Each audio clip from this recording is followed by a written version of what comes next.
Entonces, hoy vamos a ver el capítulo 6 de los Jueces y necesito que me pongas mucha atención porque precisamente te voy a dar un poquito del contexto. ¿Qué pasa aquí? Después de la muerte de Josué, el pueblo de Israel entra en un ciclo repetitivo. Di conmigo, ciclo repetitivo. ¿Ok? Y aquí es donde tenemos que ver esto porque esto es algo que precisamente está marcado en todo el libro de los Jueces. ¿Ok? Un ciclo. El pueblo se aparta de Dios, cae en idolatría, especialmente con Baal. Dios permite opresión de los enemigos. Israel clama. Dios levanta un libertador, que en este caso ahora son los jueces. Y después viene un periodo de paz hasta que vuelve a caer. Y vuelve a pasar exactamente lo mismo.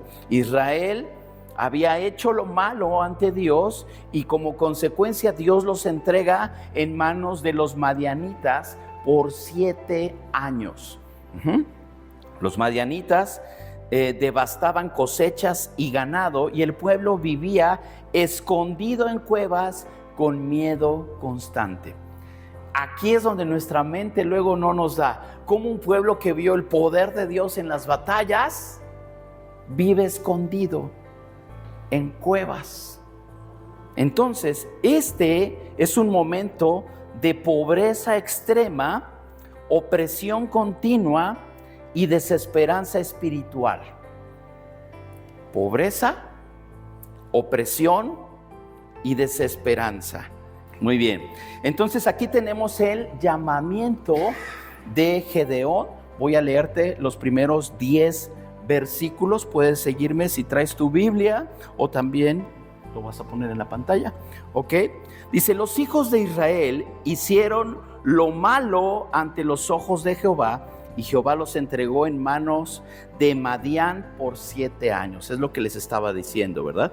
Y la mano de Madián prevaleció contra Israel y los hijos de Israel, por causa de los madianitas, se hicieron cuevas en los montes y cavernas y lugares fortificados.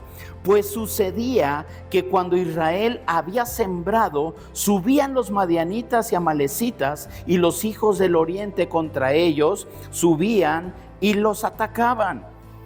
Y acampando contra ellos destruían los frutos de la tierra hasta llegar a Gaza. Y no dejaban qué comer en Israel, ni ovejas, ni bueyes, ni asnos. Porque subían ellos y sus ganados y venían con sus tiendas en grande multitud como langostas.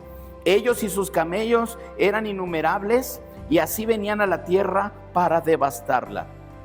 De este modo empobrecía Israel en gran manera por causa de Madián. Y los hijos de Israel clamaron a Jehová. ¿Qué hicieron? Clamaron a Jehová. Y cuando los hijos de Israel clamaron a Jehová a causa de los madianitas, Jehová envió a los hijos de Israel un varón profeta, el cual les dijo: así ha dicho Jehová Dios de Israel, yo os hice salir de Egipto y os saqué de la casa de servidumbre. Os libré de mano de los egipcios y de mano de todos los que os afligieron, a los cuales eché de delante de vosotros y os di su tierra. Y os dije: yo soy Jehová vuestro Dios, no temáis a los dioses de los amorreos, en cuya tierra habitáis, pero no habéis obedecido mi voz. Ahí ponemos pausa. Entonces, ¿qué observamos ahorita de esta primer parte de este texto? Dice ahí que Israel hizo lo malo. Hizo lo malo y Dios permite esa opresión. Mira, a veces hay cosas en las que nos enfrentamos, pero Dios permite para obrar siempre en nuestro carácter. Las pruebas que pasamos son a causa de nuestro carácter, no son gratis. Dios no te pone una prueba nada más para ver cómo sufres o cómo reaccionas, sino Él está moldeando una parte de tu carácter, por eso es una prueba. A ver ¿Cómo respondes? ¿Verdad? Somos probados, ¿ok? Entonces Él permite esto y el pueblo de Israel viven escondidos en cuevas, viven en miseria. Ahora, esto es un problema realmente espiritual. Es un problema espiritual. El problema no eran los madianitas. El problema era lo que el pueblo en ese momento estaba experimentando. ¿Y qué fue? Que cayeron en idolatría. Cayeron en idolatría. Y aquí vienen los protagonistas, Baal y Acera. Habían tomado el lugar de Dios en medio del pueblo. ¡Ah, qué bárbaro Israel!, ¿no? Baal, ¿quién era Baal? Pues era uno de los dioses principales cananeos. Era el dios de la lluvia, tormentas y fertilidad. Entonces asociaban la agricultura, que era clave para sobrevivir. Fíjate muy bien, dijimos que en la tierra había pobreza, había hambre. Pues vamos con Baal. Él es el dios de la fertilidad, ¿no? Va a hacer que llueva, que los campos produzcan. La gente creía que Baal controlaba las cosechas. Entonces, por eso Israel lo adoraba. Entonces, esa era la causa por la que tenían también ahí a Baal. Ahora, Acera, la diosa de la fertilidad, representada por postes o árboles sagrados, ahí se ve del lado derecho, ¿ok? Y asociaban con prácticas sexuales y rituales. Entonces, su culto a Acera incluía prácticas inmorales degradantes. Entonces, checa en qué estaban metidos. ¿En qué estaban metidos? Tenemos que pensar esto, porque antes de cambiar una situación así, por lo que estemos pasando, Dios siempre va a confrontar nuestro corazón. Dios va a confrontar por qué estamos pasando o en qué situación estamos. No todo problema en el que estamos es externo. Dios trata primero con lo interno. Se trata de algo que hay ahí. Y en este caso, la idolatría del pueblo los había llevado a eso. Pero tiene que confrontarlos para ver que el problema estaba en ellos. Esto debe de ser algo que a nosotros nos debe de llamar la atención. Porque es fácil ver los problemas afuera. Hay pobreza y todo está mal. Pero ¿cómo estamos nosotros internamente? Y a lo mejor sí es cierto, no tienes un Acera o Baal o altares en tu casa, pero habrá algo que te está quitando o le está robando ese lugar de privilegio y de honra a Dios. ¿Ok? Entonces, y dice aquí, vamos a seguir leyendo ahora del 11 al 24. En medio del miedo, porque se acuerdan que estaban escondidos, Dios hace un llamado. ¿Ok?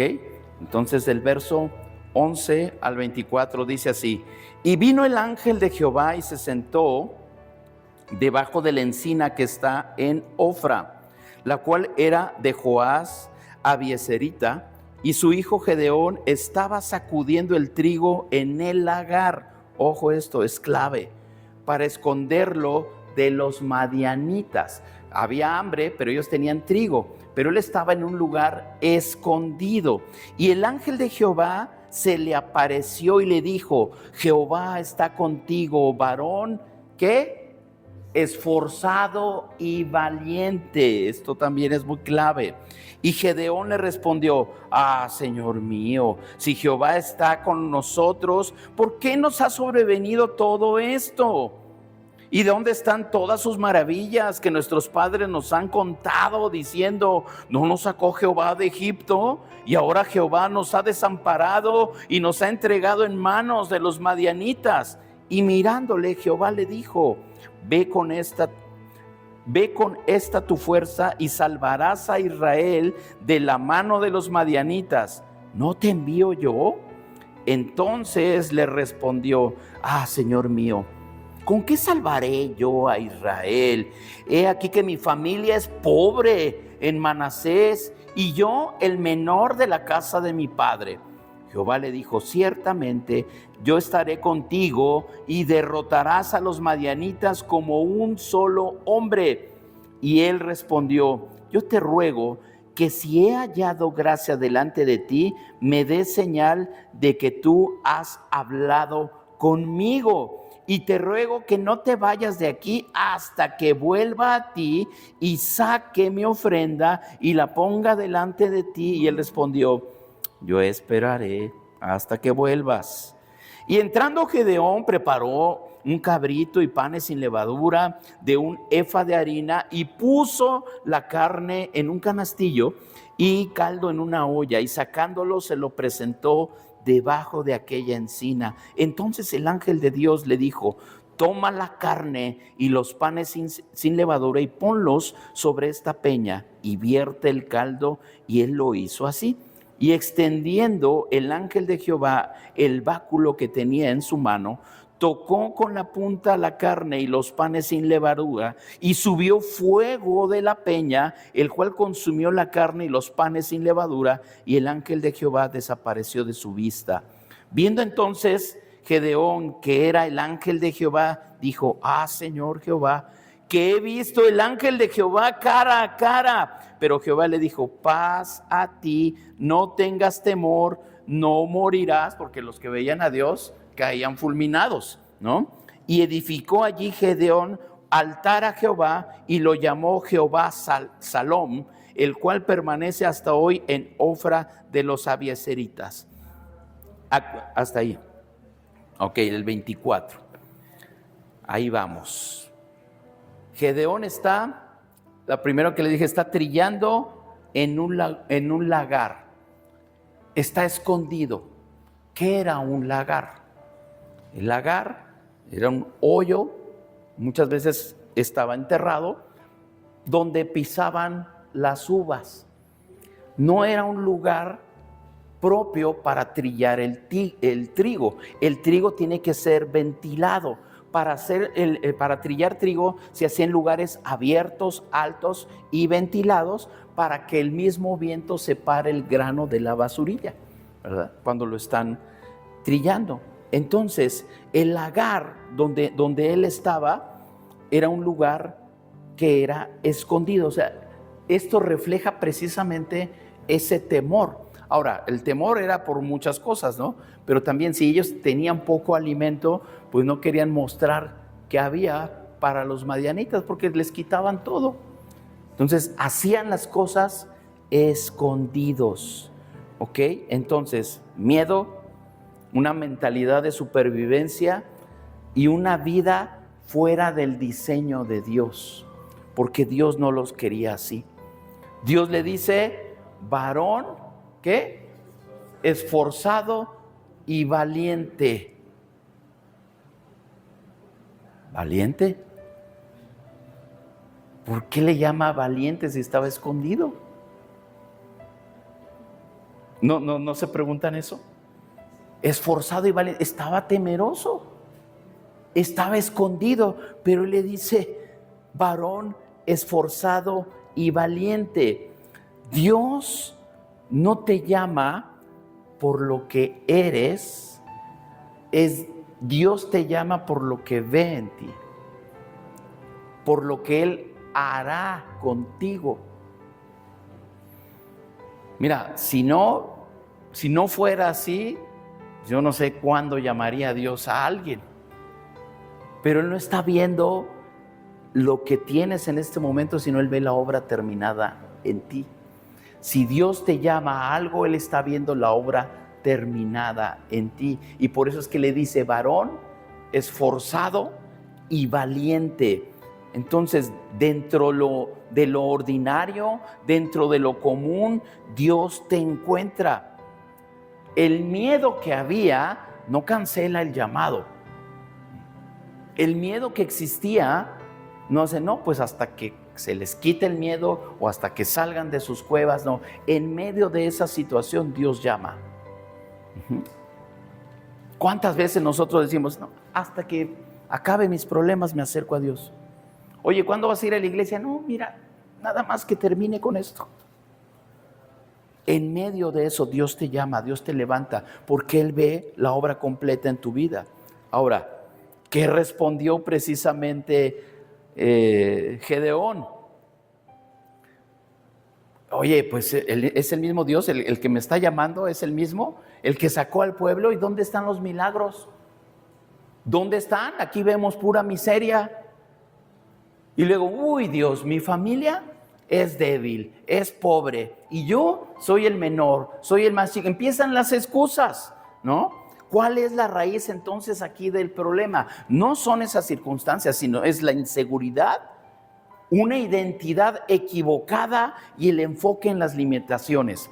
Mira, cuando todos pasamos problemas, pero cuando tú exclusivamente estás viendo el problema, entonces no ves el obrar de Dios. No ves el obrar de Dios. La respuesta está en Dios. Vamos a suponer que este sea el problema, ¿no?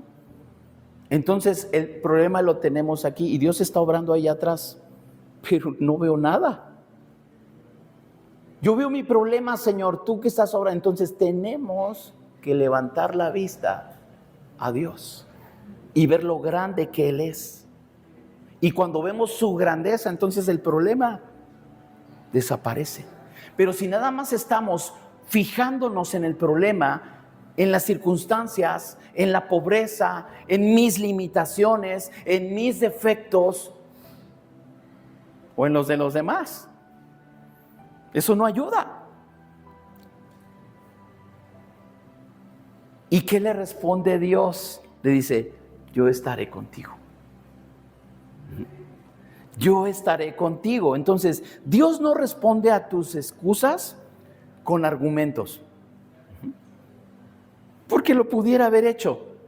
Pero dice, a ver, mira, todas esas excusas que pusiste, yo estaré contigo. Él responde con su presencia. Él responde con su presencia. No vas a estar solo. No vas a estar enfrentando las cosas solo.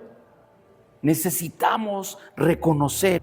Seguimos leyendo a partir del verso 25 al 32.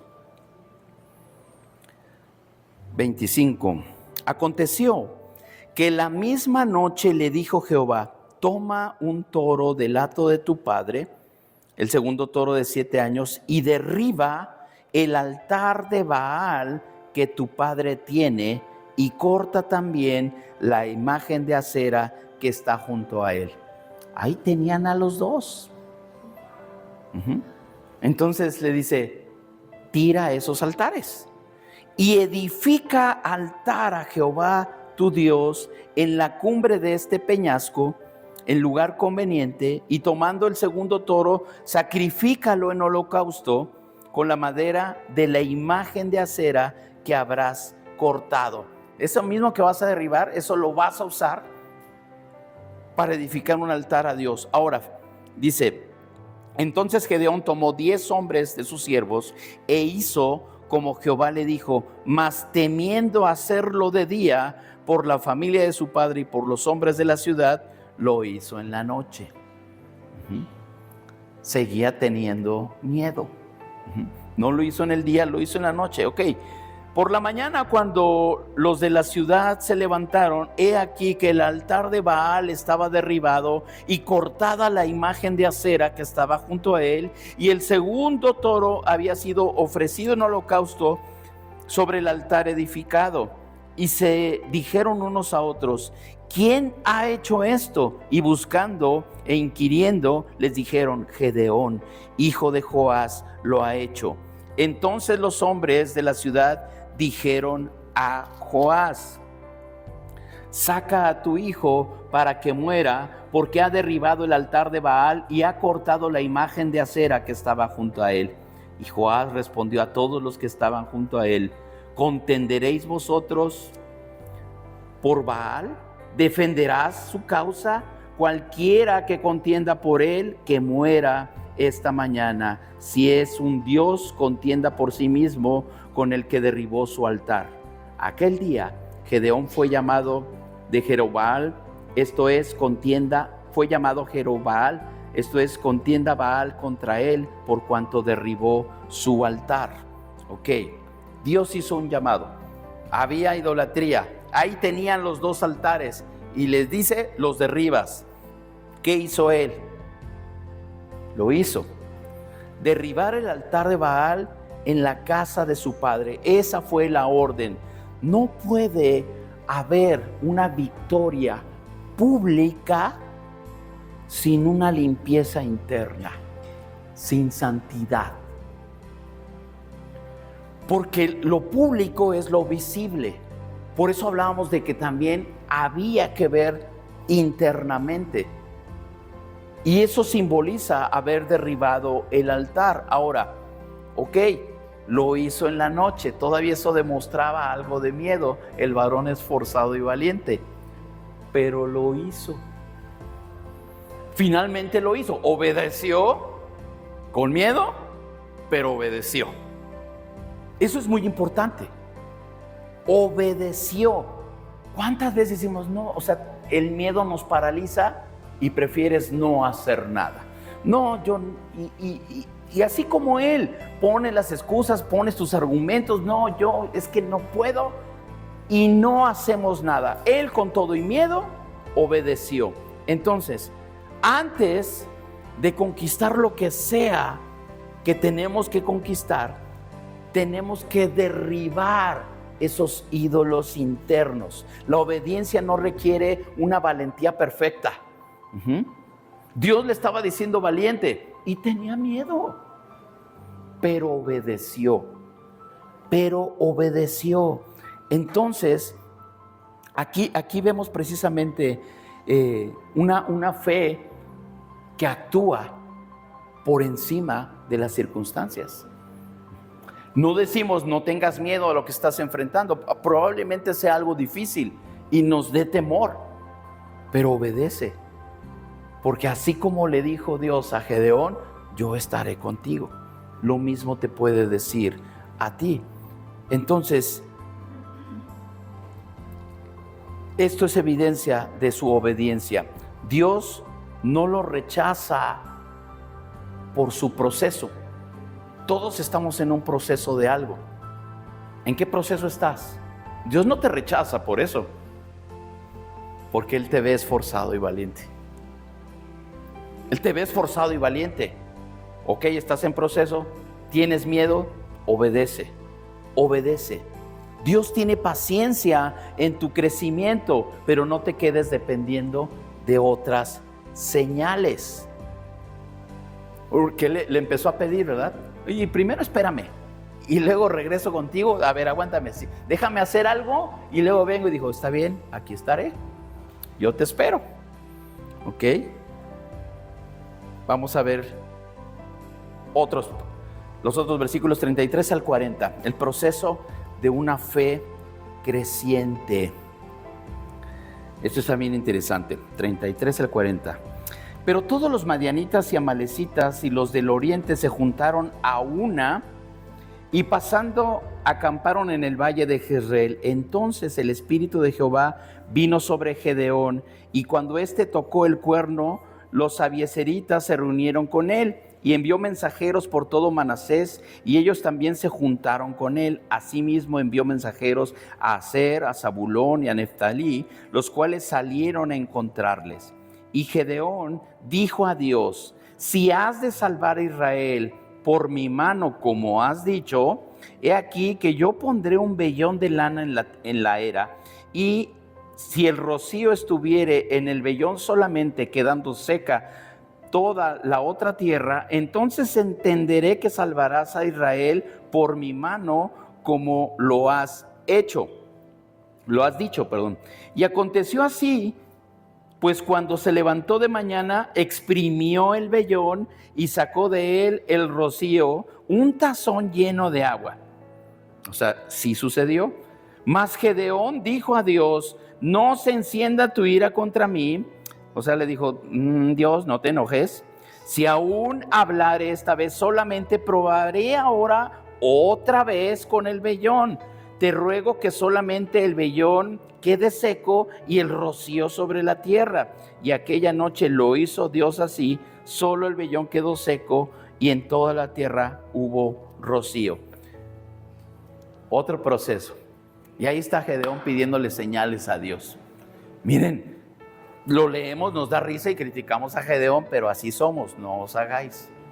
Señor, muéstrame hasta que yo vea. Y si es así, entonces yo te prometo, o yo lo hago, permíteme ver esto. Y si abres esta puerta, entonces voy. Si me respondes de esta manera, entonces me comprometo. Si haces y quieres miles de pruebas antes de obedecer. Gedeón pidió señales. No es lo ideal, porque luego leemos esto y Dios y lo hizo. Entonces sí se vale, sí le puedo pedir señales a Dios. No es un modelo ideal, es evidencia de una fe débil, porque necesitas pruebas. Es evidencia de una fe débil sostenida por un Dios con una enorme paciencia. Porque a ver, Dios, aquí está el vellón, lo pongo ahí, que le caiga nada más el rocío ahí, que la tierra quede seca. Y Dios lo hace. Híjole, sí lo hizo. Bueno, Dios, llámelo, pero a ver, ahora al revés, ¿verdad? Que quede seco el vellón y que la tierra esté mojada. Y Dios lo hace. Dios es paciente. Pero no te la pases pidiéndole pruebas.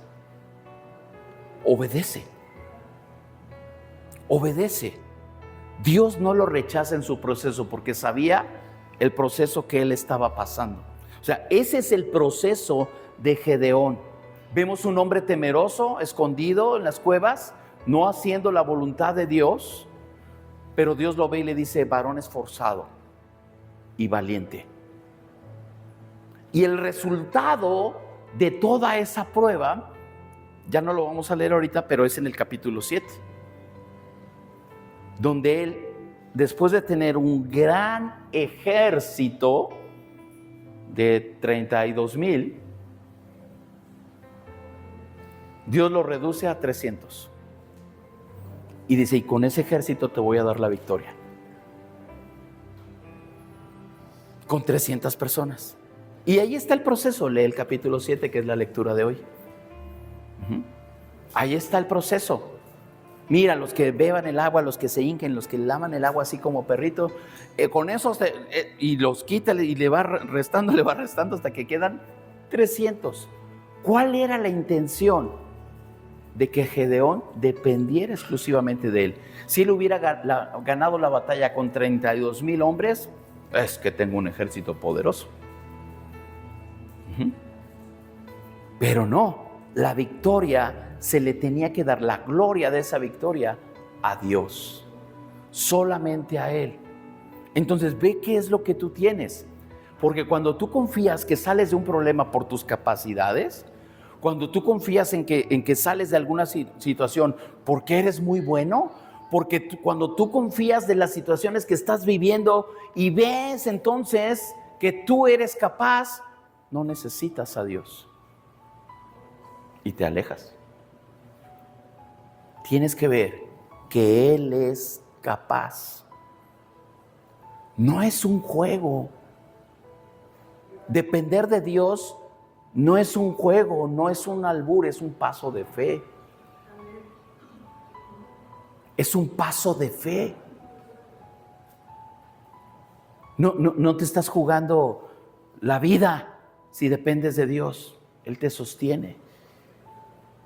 Él te sostiene, pero tienes que dar el paso. Suelta tu comodidad en lo que tú confías. Suéltalo y da el paso de fe. No pidas, aquí Dios, porque tenía un plan para él, fue paciente. A ver, Dios, ahora ya, bueno, ya hiciste lo del vellón ahí de algodón, ahora,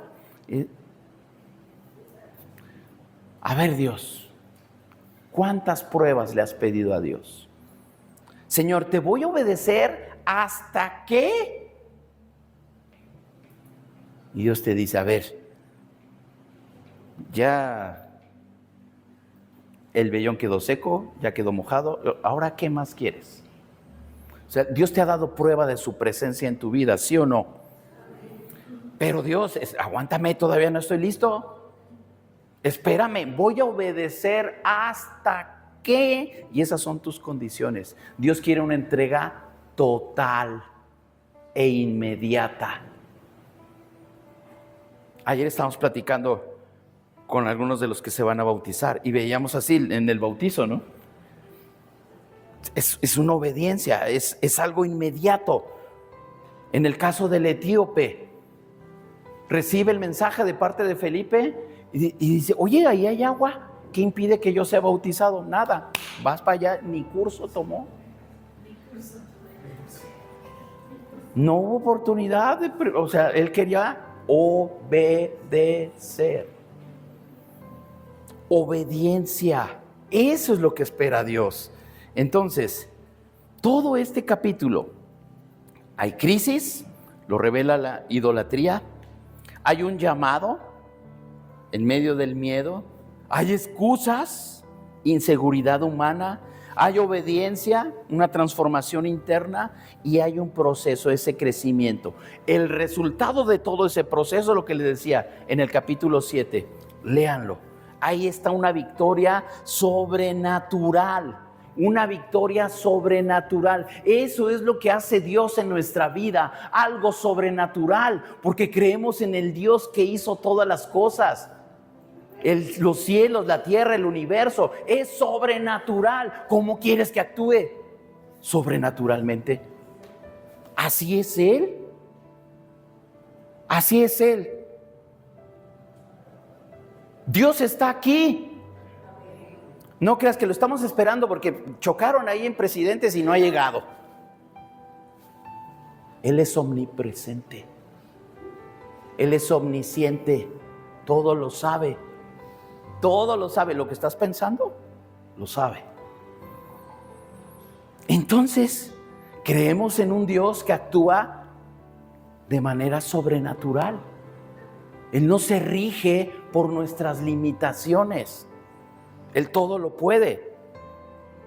Él todo lo puede. Entonces, Dios no está buscando a los más valientes, porque si no, no hubiera buscado a Gedeón, que lo hacía todo. Él no está buscando a los más valientes. Él está formando valientes a través de los que dicen, sí, Señor, aquí estoy.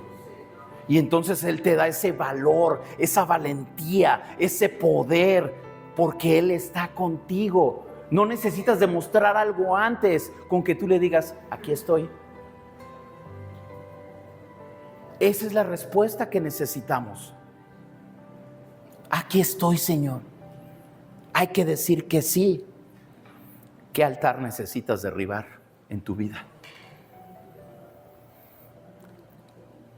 ¿Qué altar necesitas derribar?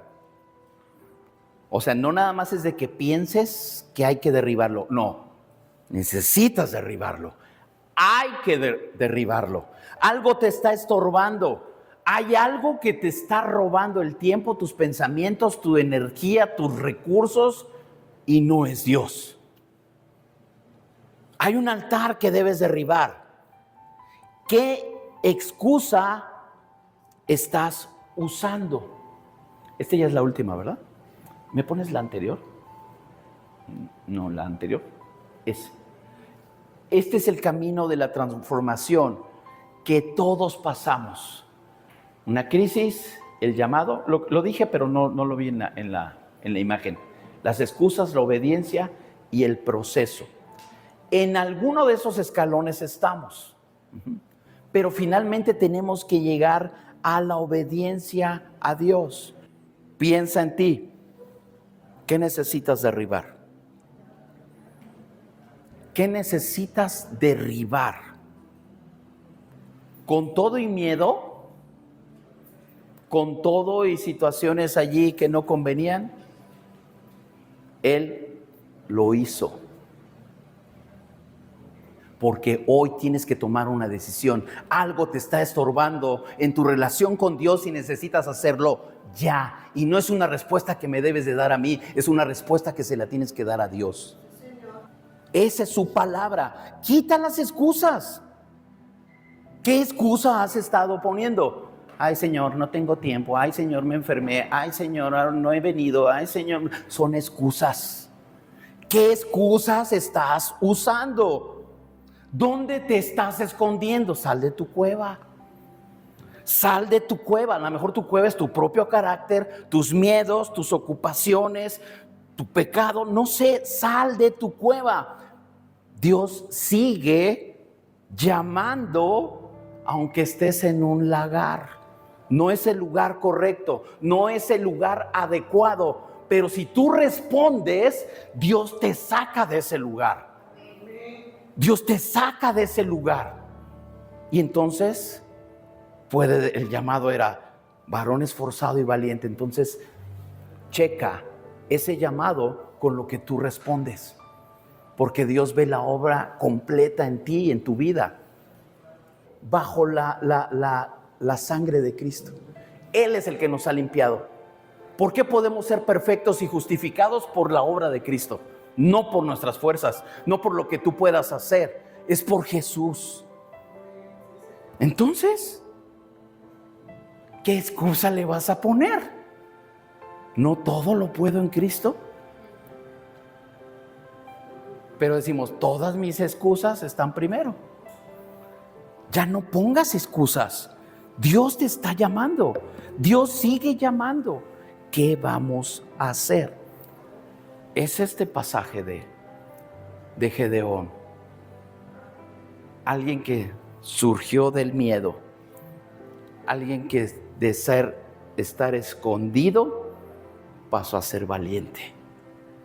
Alguien de tener miedo pasó a enfrentar a todo un ejército numeroso con solamente 300, después de que eran 32,000.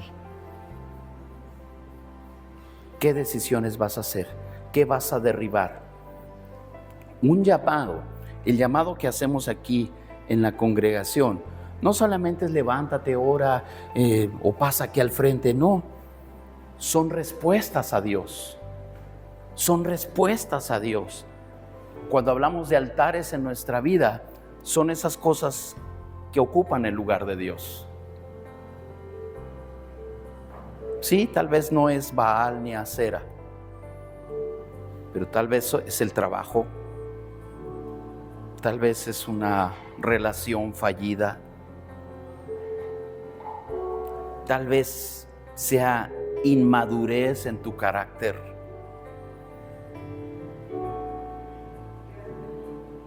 Hay que derribar esos altares. ¿Qué excusas, qué pretextos estás usando delante de Dios cuando Él ve en ti que eres una mujer o un hombre valiente, esforzado? Pero tú dices, no, Señor, no lo soy. Si Él te dice que tú eres algo, es porque lo eres. Es porque lo eres. Sal de tu cueva, sal de tu escondite, porque Él ha prometido estar contigo.